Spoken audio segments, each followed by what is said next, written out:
to keep pushing my limits and all the drive that I have. Well, I'm going the distance with you.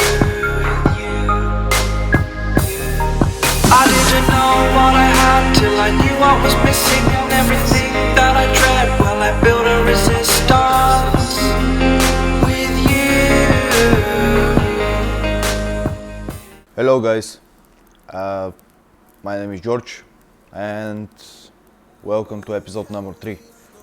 I'm sorry for the delay with this episode, but as you can see in the first video that I posted, I had to prepare my bike. It's end of January and soon we'll start training. So I had other work to do, but I'm ready, and let's continue with this episode with tires. What kind of tire you need and what should we take? There are few kind of tires, mainly for the sport touring bike we'll speak about. You need a tire for a different occasion. If you're riding on the roads, you need a road tire. If you're riding on the circuit or on the mountains, you can use semi-slick tire. Or if you're riding on the circuit only, better to take full slick tires, but only if you can use them, and we'll see in this video how and why you should choose your tires. First, the touring tire. The touring tire is very good tire because you can get good mileage of it, and most of the riders cannot use all the grip that it has. This tire, as you can see on the photo, it shows that it has enough grip so you can put your knee down and it can sustain your bike and you, and has no issue with it. There are a few tires that I've used over the years, but one of the best I've used is Pirelli Rosso 3. They are a good tire, mainly for the roads. They're not good for the circuit because they overheat fast. I've tried, and it's not pleasant to use an overheat tire. It slides a lot and it's not pleasant, it's not good.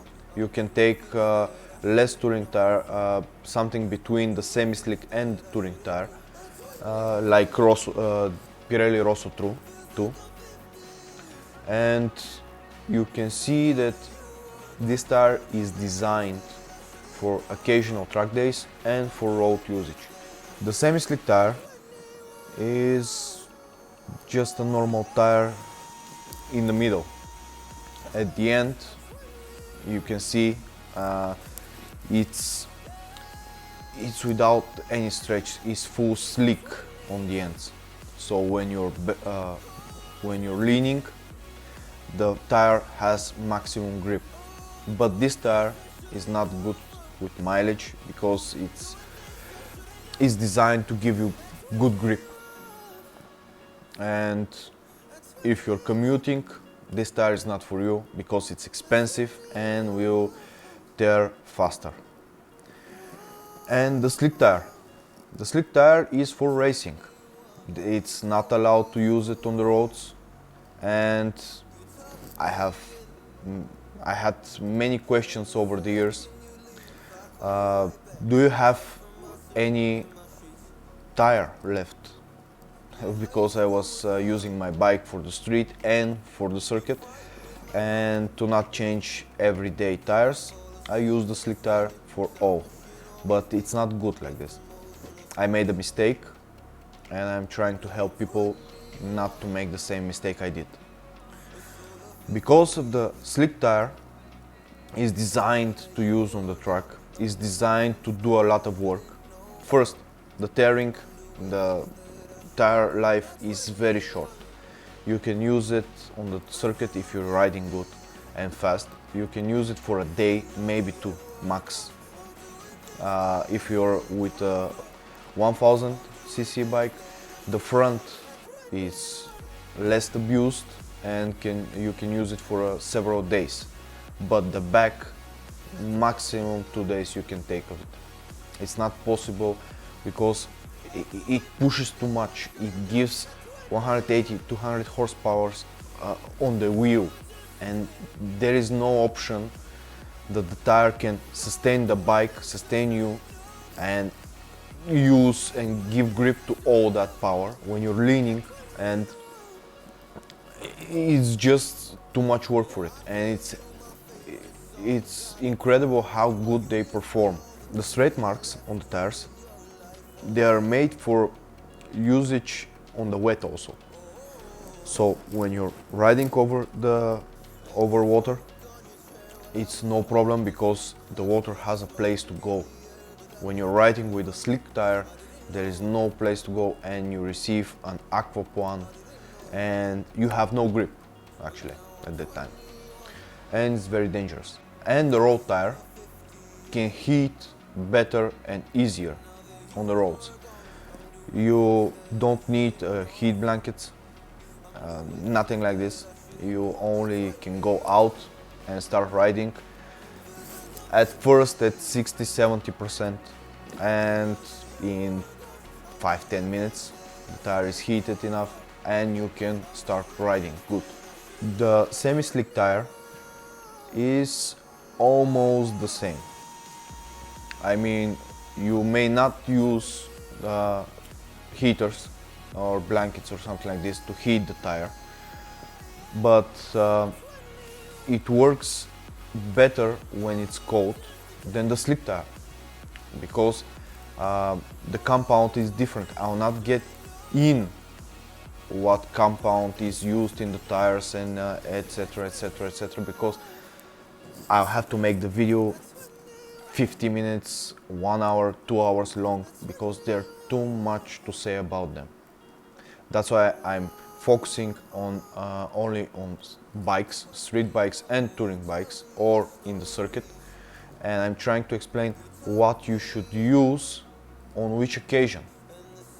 Because if you're going to a race circuit and you're going to do racing, you will start learning yourself. There's too much information in the internet and you can find it just as easily as this clip. If you want, I'll give you more information. Just write me on my page or YouTube channel and I'll give you all the information you want. But in this video it's not possible to combine it all. So semi-slick tire. Use it on the street only if you're doing mountains and tight bends and that kind of things, and you want to put your knee down, you want to go fast and that kind of thing. I stopped doing this because it's dangerous. In the mountains, one fall can cost you a lot, not only in money, but you can break things and it's very painful. So I started on the track. You can use the semi-slick tires on the track and they're very good. You can use them for more than once, not only 1-2 days. You can use them for 1 week if you're not practicing very fast laps and you're not pushing too much, but they are good and give good track days to save a lot of money with them if you're not into racing too much. The slick tires. So the slick tires are very tricky. You cannot use them for the roads. They are banned from the government. And the second thing is you will not be able to use them on their max capacity. Even if it outside is 40 degrees, the asphalt is 60 degrees, you cannot heat that tire very good. Those tires are designed to work in a very small range of heat. So you have to heat it until one point and then this tire starts to work. If you don't heat it until then, the tire starts to tear apart. This is called the cold tear, as you can see in the picture. If you overheat it, it's not easy with the slick tires, but if you overheat it, it's then tearing apart again, and it's called a hot tear, as you can see in this picture. So if you go riding on the roads with this tire, most likely you will receive a cold tear. If you go riding on the circuit and you leave your tire pressure down too much, 99% you will receive a hot tear, because the tire will have too much contact patch and will tear apart because of receiving too much heat. I'll explain about contact patch at the end. So this is the main thing about these tires. You cannot use it for everything. They are not designed for this. Because if you want to ride fast, you want to receive something from these tires that will help you grow, help you be better, then you need to use the exact type of tire on the exact place. As I said, we are going to race, so this time I'll explain more about the slick tires. First, let's start with the contact patch. Contact patch about the slick tires is very small. As you heard over and over and over again, MotoGP and most of the places says front and back wheel, when you're leaning, they have about this big contact patch, and this is less than a credit card, so it's very small, and this sustains about 250 kilos or something like this, because the bike weighs about 170 kilo, you weight about 70-80 kilos, 250 kilos, and two patches like this hold you in 60 degrees lean angle, and that's a lot. And this is only the kilos, and if you add the force keeping you stuck on the ground, if you add the speed, the braking, and there is too much things if you add, and those tires keep you there stuck on the ground. So it's impressive how they do it, and also that those tires give you grip for how much, maybe 50 laps, 40-50 laps, 60 laps even, some tires, it depends on the compound.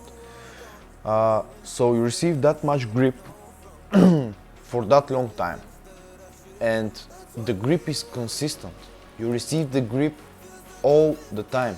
First you heat the tires with the heaters, then you receive the full maximum grip you need. When the contact patch is too little, that means many of the times you inflated too much air in the tires, so the tire pressure is too high, so when you push it, it cannot go down, and that's why the contact patch is less, and if it's cold outside, it's very hard to reach the needed temperature for operating of this tire. If you're less inflated the tires, you put too less air inside, the tire pressure is less, like in Pirelli is something like 2.1. If you make it 1.8 or 1.7, something like this, and outside is cold, you receive the heat better in the tire. Also that gets you closer to the working temperature. But if you push it over this, you have to inflate it more, because if you don't inflate it with air, the contact patch will stay big and you will overheat the tire, and you will lose money, and you will not ride 50 laps with it, you will ride 30 laps with it. So 20 laps if you combine it, and those tires are not cheap, they are 200 plus euro a piece. So at the end it's expensive. If you don't do it correctly, if you don't look enough and don't ride correctly, you lose a lot of money. And believe me, in one day riding, it's not gonna cost you much. You will not look at like this. But if you're doing it 2 times a week training or 3 times a week, and you go racing and go track days and etc, etc, you're using at least 5, 6, 7 sets a month, and 7 sets a month, it's about 300 euro a set. You do the math. If you're not using it correctly, what will happen with your pocket? So this is it for now. I'll explain more if you want about the tires. Next clip I'll explain what you need for track day, for racing. Most of the things are similar, but for racing it's more expensive because you need a bit more things. For track days you can go without few of them even, but I'll explain it, and also then I'll start explaining what about tire heaters, stands, different kinds of stands, what to do with your packs, why should you buy racing packs if you're going to a circuit. All this I'll explain, and that's all for now. I hope you like it. Comment, share, subscribe, like my Facebook page, like my Instagram page, and I hope this winter ends so we can start riding and I can start showing you how I live my dream. Bye.